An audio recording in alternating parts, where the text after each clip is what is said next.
Há 6 anos eu concluí o meu mestrado com uma afirmação.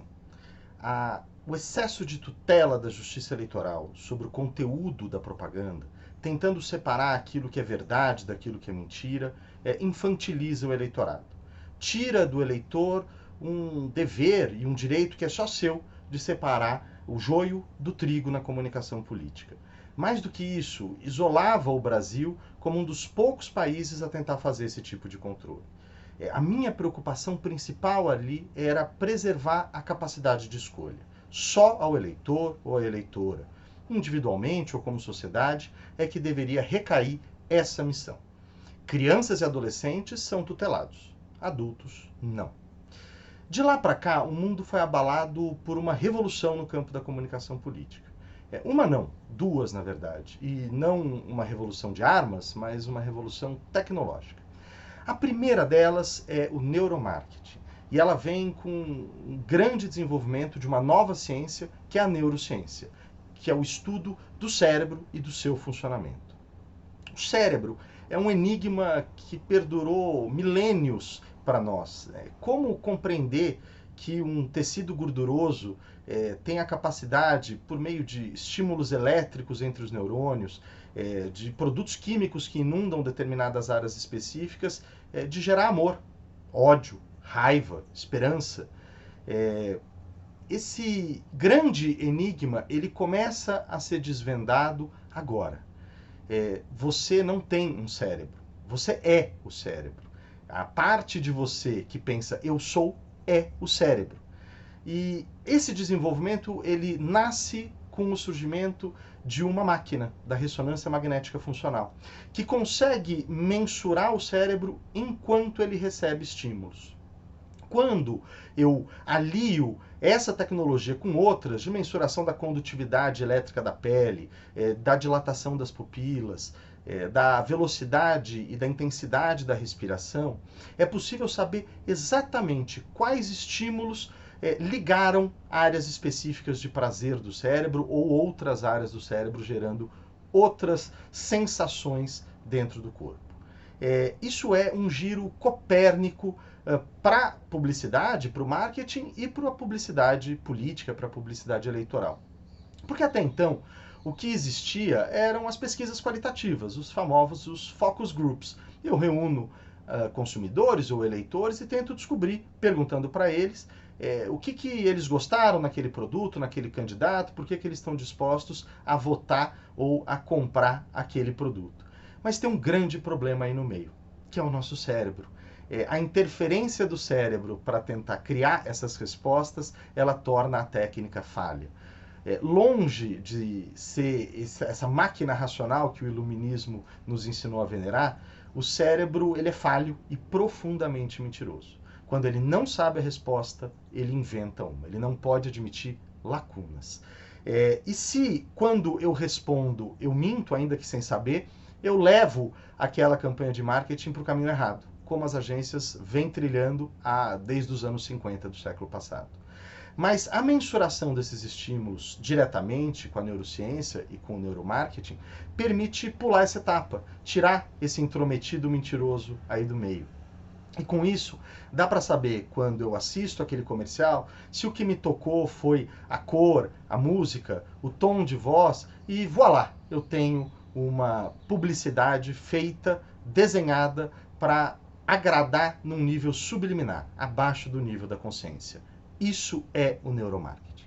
A segunda revolução, ela vem do mundo dos dados, do tal Big Data, e ela tem muito a ver com a tal Cambridge Analytica. Eu estou falando aqui da psicometria.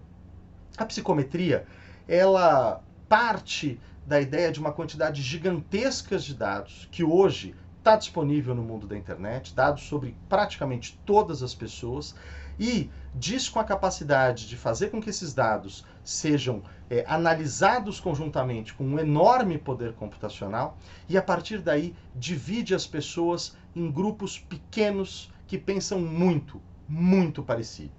E diante disso era preciso um passo a mais, como entregar esses discursos formatados para esses públicos.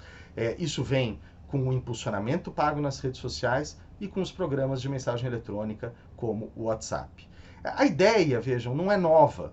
Uma criança já sabe que ela deve conversar num tom diferente com o pai ou com a mãe quando ela quer pedir alguma coisa e ela quer conseguir essa coisa.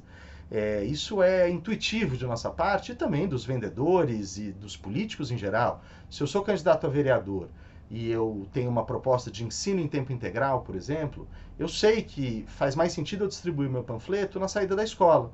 Eu tendo a encontrar ali um público muito mais atento, muito mais interessado na minha proposta do que se eu sair distribuindo aleatoriamente na rua. Eu otimizo o meu tempo e o meu dinheiro.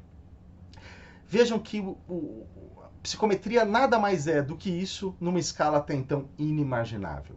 Cada curtida que a gente dá no Facebook, cada vídeo assistido no YouTube, cada pizza pedida no iFood, são elementos a mais que nos tornam transparentes para os detentores desses gigantescos bancos de dados. Eles pegam essas informações todas, jogam no caldeirão desse novo poder computacional e, touché, eu tenho você perfilado. O seu perfil psicológico está desenhado e é possível saber como é que você quer ouvir um determinado tipo de mensagem. Essas duas revoluções tecnológicas, neuromarketing e psicometria, se encontraram, se deram muito bem, obrigado, e do cruzamento delas nasceram a onda de desinformação, o acirramento dos discursos de ódio, o acirramento do próprio debate político e a ascensão desses extremismos que tanto nos assustam. A mamadeira de piroca é tudo, menos o inocente boato que a tia contou no grupo de WhatsApp. E diante dessa nova realidade, eu parei para pensar. Será que essa nova propaganda é aquela mesma que eu tratei no já longínquo 2014? Será que o eleitor, o cidadão, a cidadã, tem capacidade de se proteger contra uma publicidade que foi formatada exatamente para afetá-lo num nível subliminar, abaixo do seu nível de consciência? Será que a pessoa tem capacidade de saber que aquela propaganda foi feita dessa forma? E me parece que não, porque essa publicidade ela não traz uma etiqueta dizendo qual técnica foi usada para sua construção. Ela simplesmente é aquela que aparece no nosso mural do Facebook e faz perguntar, mas como é que eles sabem que eu queria exatamente isso? Pois é, eles sabem. Eles sabem fazer isso, eles sabem o que você quer, eles sabem te vender esse produto ou esse candidato.